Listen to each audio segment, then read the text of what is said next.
नमो बुद्धाया टशी दिले फैफुल्ला ब्लोन पेम्बा की ओर से सभी को नमस्कार। तो फिर से एक बार आप लोगों के सामने एक ऑडियो के माध्यम से भगवान बुद्ध की काफ़ी सुंदर मैं लेके आया हूँ।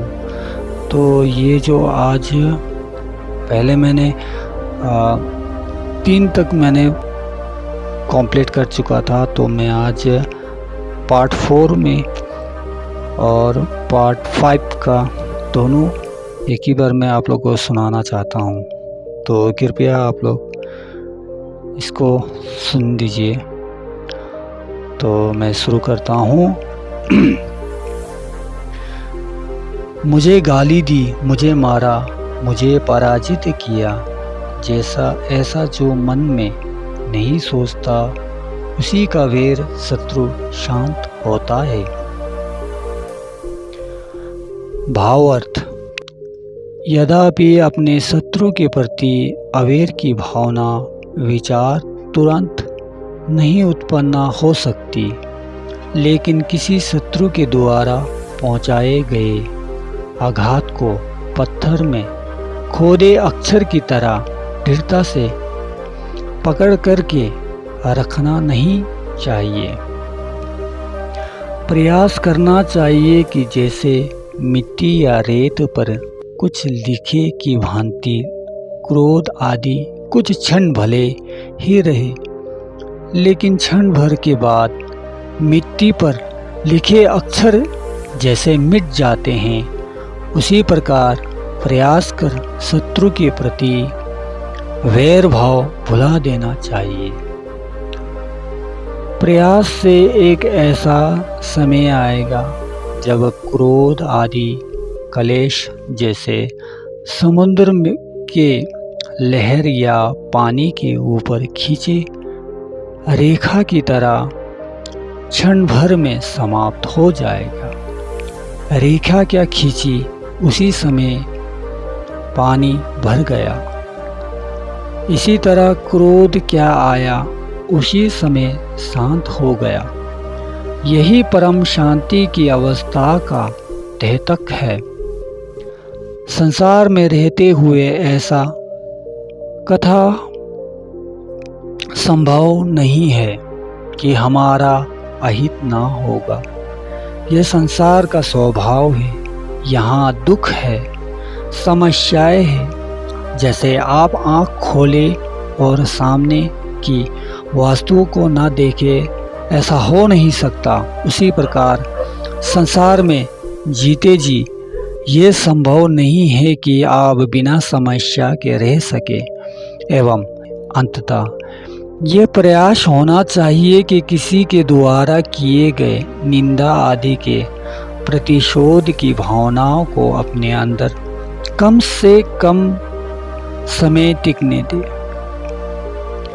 यदि कोई हमारा अहित कर देता है तो क्रोध किए बगैर ये देखना चाहिए कि क्या उसका समाधान या उपचार हो सकता है। यदि संभव है तो उसे बनाने संवारने में अपनी बुद्धि को लगाना चाहिए। यदि उसका निदान संभव ना हो तो व्यर्थ में क्यों दुखी या कुपित होकर रहे। उदाहरण के लिए, यदि किसी मित्र ने अपनी आपकी बहुमूल्य चीज को खो दी हो, उस पर गुस्सा करने की अपेक्षा उसे कैसे खोज निकाला जाए, इस पर विचार करना चाहिए, ना कि क्रोध पर और अधिक अपनी हानि करनी चाहिए। वैसे ही यदि कोई बहुमूल्य चीज जलकर राख हो गया हो तो उसका कोई अब उपचार या समाधान ना बचा हो, तो अपना कर्म फल मान कर उसे स्वीकार कर लेना चाहिए, ना कि क्रोध कर अपने अंदर एवं परिवार के वातावरण में परेशानी पैदा करना चाहिए। सुखी जीवन जीने की यही कला बुद्ध ने उपदिष्ट की है। तो मैं चैप्टर 5 को भी एक ही साथ दोहरा देता हूँ। वैर से वैर कभी शांत नहीं होता, अवैर से वैर शांत होता है, यही संसार का नियम है, सनातन धर्म है।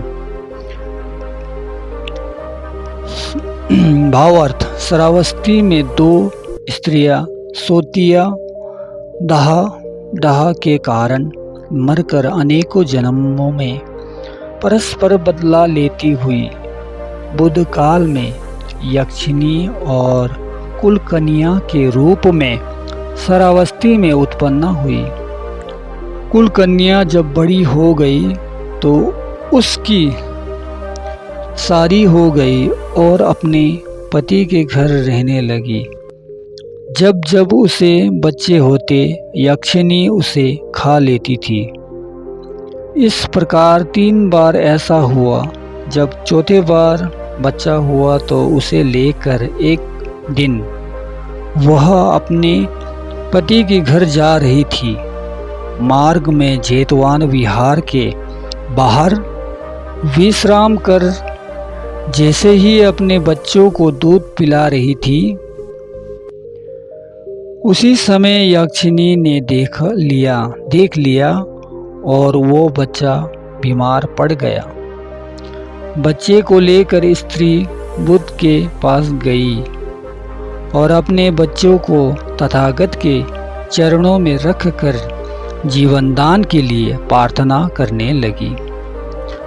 तब भगवान ने उस यक्षिणी को भी बुलाकर कहा, यदि तुम दोनों आज मेरे पास नहीं पहुंचती तो तुम्हारी शत्रुता जन्मों जन्मों तक रहती।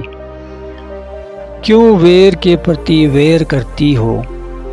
वैर अवैर से शांत होता है, ना कि वैर से, कहकर युक्त गाथा को सुनाकर उन दोनों को शांत किया। इस संदर्भ में एक घटना है। एक व्यक्ति अपने गांव से रथ पर सवार होकर दूसरे ग्राम जा रहा था। एक सुंदर स्त्री मिली जिसने रथ पर ले चलने के लिए प्रार्थना की। एक ही गंतव्य को जाना था। अंततः अनुमति प्राप्त कर वो स्त्री रथ पर सवार हो गई। थोड़े चलने पर उसके सामने एक भयानक महिला प्रकट हो गई।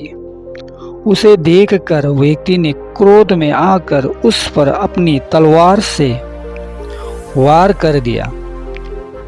इस पर उससे 2 और महिलाओं का निर्माण हो गया। पूर्ण उस पर प्रहार करने पर उसकी संख्या बढ़ती गई। इस पर उस व्यक्ति ने भयभीत होकर जब अपने इष्ट देव से प्रार्थना की तो आकाश से आवाज आई कि जिसे तुमने स्त्री समझकर शरण दी है, यही अन्य भूतों का उत्साह है, सोत है। जब तक इसे नष्ट नहीं कर देते, अन्य को नष्ट करना संभव ना हो सकेगा। भविष्यवाणी के अनुसार उसे नष्ट करने पर अन्य सभी नष्ट हो गई। उसी प्रकार जिस राग, द्वेष, क्रोध आदि को हम अपना भलाई करता मान अज्ञानवश बाहरी शत्रुओं का अहित करना चाहते हैं, नष्ट करना चाहते हैं, तो ये संभव नहीं होगा। इसका एकमात्र उपाय अपने अंदर स्थित शत्रुता की भावनाओं को नष्ट करना है। अन्यथा बाहरी शत्रुता कभी खत्म नहीं हो पाएगी।